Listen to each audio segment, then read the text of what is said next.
அன்பான பாமுக உறவுகளுக்கு பத்மலோஜினியின் பண்பான வணக்கம். பன்மொழி கற்போம் பகுதி 722. அப்பாத்தி டிசெட்ஸம் வந்து பார்ட் 722. நாங்கள் இன்றைக்கு படிக்க போகிறது கொஞ்சம் vocabulary, அதாவது நேற்றையான் தொடர்ச்சி. ஓகே, அதுக்கு முதல் bonjour à tous, est-ce que vous allez bien, est-ce que bien passé votre matinée என்று உங்கள் எல்லோரையும் கேட்டுக்கொண்டு நேற்று வந்து நான் உங்களோட 3 கேள்வி கேட்டிருந்தேன். நான் முதலாவது கேள்வி வந்து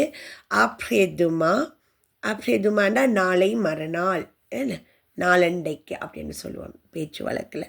அடுத்த 2வது கேள்வி அவொந்தியர் நேற்று முன்தினம். அதை நேற்று முன்தினம் என்றதை முந்த நாள் அப்படின்லாம் சொல்லுவோம் இல்லையா, முந்திய நாள் அப்படின்னு சொல்லுவோம். நுய் 3வது கேள்வி நுய் என்றால் உங்களுக்கு வந்து இரவு, நைட். அதையே இப்போ நீங்கள் மிட் நைட் சொல்ல போகிறீங்கன்னா சில மின் நுய் என்று சொல்லுவோம் ஃப்ரெஞ்சில். ஓகே, மிட் நைட்டை மின் நுய் அப்படின்னு சொல்லுவோம்.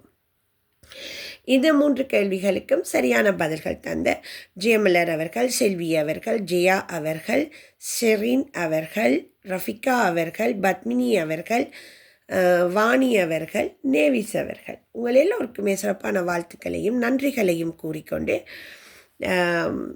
யார் நேவிஸ் அவர்கள் சொன்ன மாதிரி அந்த வசனம் எல்லாம் உங்களை சொல்லி காட்டினவர், வாழ்த்துக்கள், சிறப்பு. நாங்கள் இனி அப்படி வசனங்களும் எழுதுவோம். ஓகே, அதே மாதிரி செல்வி அவர்கள் எல்லாத்தையுமே உங்களுக்கு வாசித்து எல்லாம் வடிவாக காட்டியிருந்தார்கள், சிறப்பு, நல்ல விஷயம். ஏன்னா நீங்கள் அப்படி செய்யக்கத்தான் இப்போ வீடியோவில் கேட்டதை திருப்பி ஒருக்கா வாசித்து நீங்கள் எழுதினதை வாசிக்கக்குள்ள உங்களுக்கு இன்னும் அது மனசில் பதியும். ஓகேயா, எல்லோருக்குமே சிறப்பான வாழ்த்துக்களை மீண்டும் கூறிக்கொண்டு நாங்கள் இன்றைக்கு அடுத்ததுக்கு போவோம். லா சுமென். ஓகே, லா சுமென். லா சுமென் என்றால் வாரம். இங்கே நீங்கள் கிழமையும் பாவிக்கலாம் இல்லையா, வாரம் கிழமை அப்படின்னு சொல்லுவோம். The week, the week. அடுத்தது வந்து லா சுமென் டர்னியர். லா சுமென் டர்னியர். இங்கே இப்போ நான் லா லூ போடுறது உங்களுக்கு தெரியும். ஃப்ரெஞ்சில் எல்லா சொற்களுக்குமே ஆர்டிக்கிள் அப்படின்னு ஒன்று இருக்குது இல்லையா, அதை போட்டு தான் செய்து கொண்டு வருவோம். லா சுமென் டர்னியர், கடந்த வாரம் அல்லது கடந்த கிழமை. That's mean last week. லா சுமென் போஷன். லா சுமென் போஷன். லாஸ்ட் ப்ரோஷன் என்றால் அடுத்த வாரம், நெக்ஸ்ட் வீக், அடுத்த கிழமை. இப்போ நீங்கள் தமிழில் பார்த்தீங்கன்னா வாரம் கிழமை ரெண்டுமே நீங்கள் சொல்லலாம், அது பிள்ளை என்று இல்லை.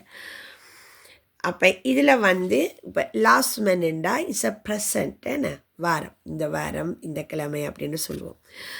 லாஸ்ட் மன் டர்னியர், கடந்த, இட்ஸ் அ பாஸ்ட். லாஸ்ட் மன் போர்ஷன், த ஃபியூச்சர், ஃபியூச்சர். அப்போ நிகழ்காலம், இறந்த காலம் என்ற அப்படியான ஒரு இதுக்குள்ளே தான் இது வருகிறது. என்ன டர்னியர் இஸ் அ பாஸ்ட், அப்போ இறந்த காலம். இப்போ போர்ஷன் என்றால் நிகழ்காலம், இனித்தான் எதிர்காலம், எதிர்காலம், ஏன்னா போர்ஷன் என்றால் எதிர்காலம். லாஸ்மென் நிகழ்காலம். சரி, அப்போ அதுகளுக்காகத்தான் இந்த சிஸ்டத்தை உங்களுக்கு இப்போ நான் அதை கொண்டு வரேன். லு முவா. இப்போ நீங்கள் பார்த்தீங்கன்னா சுமனுக்கு வந்து நான் ஆர்த்திக் லா போட்டிருந்தேன்னா, இப்போ முவாக்கு வந்து லூ போடுறேன். ஏன்னா இது வந்து ஆண்பால். லு முவா மாதம், த மந்த்.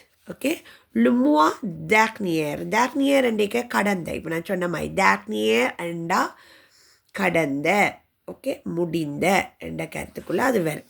கடந்த மாதம், ஓகே, லாஸ்ட் மந்த். லு முவா போர்ஷன், அடுத்த மாதம். போர்ஷன் என்றால் அடுத்த, ஓகே. அப்போ நெக்ஸ்ட், ஓகே, நெக்ஸ்ட் மந்த். லனி. இப்போ பார்த்தீங்கன்னா லாஸ்மன், லுமுவா, இப்போ லனி. லனி வந்து ஆண்டு, வருடம் எப்படின்னா சொல்லலாம். இப்போ இயர் அப்படின்னு போட்டிங்கன்னா சும்மா அணி என்றது இயர் என்று வந்துடும்.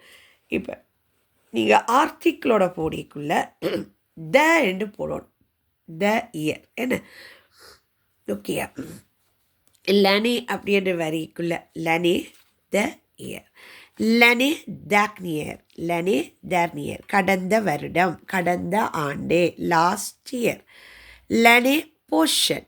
லனி போர்ஷன், அடுத்த வருடம், அடுத்த ஆண்டு, நெக்ஸ்ட் இயர்.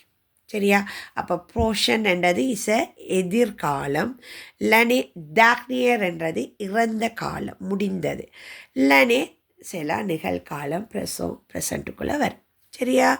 அப்போ திருப்பி பார்ப்போம். L'année prochaine, l'année dernière, l'année, le mois prochain, le mois dernier, le mois, la semaine prochaine, la semaine dernière, la semaine. Okay, சரி. நாங்கள் இன்றைக்கு உங்களுக்கு கேட்க போகிற கேள்வி வந்து l'année prochaine என்றா என்ன, l'année prochaine என்றா என்ன, le mois dernier, le mois dernier என்றா என்ன, la semaine, la semaine என்றா என்ன. திருப்பி சொல்கிறேன். l'année prochaine, l'année prochaine, le mois dernier, le mois dernier, la semaine, la semaine. சரியா? இந்த 3 கேள்விகளுக்கு உங்கள் எல்லோரிடமிருந்து பதில்களை எதிர்பார்த்தபடி மீண்டும் உங்கள் எல்லோரையும் நாளை சந்திக்கின்றேன். அதுவரை ஓவா தூஸ் போஸ் ஜோக்னே. நன்றி, வணக்கம், மிஸ்ஸி.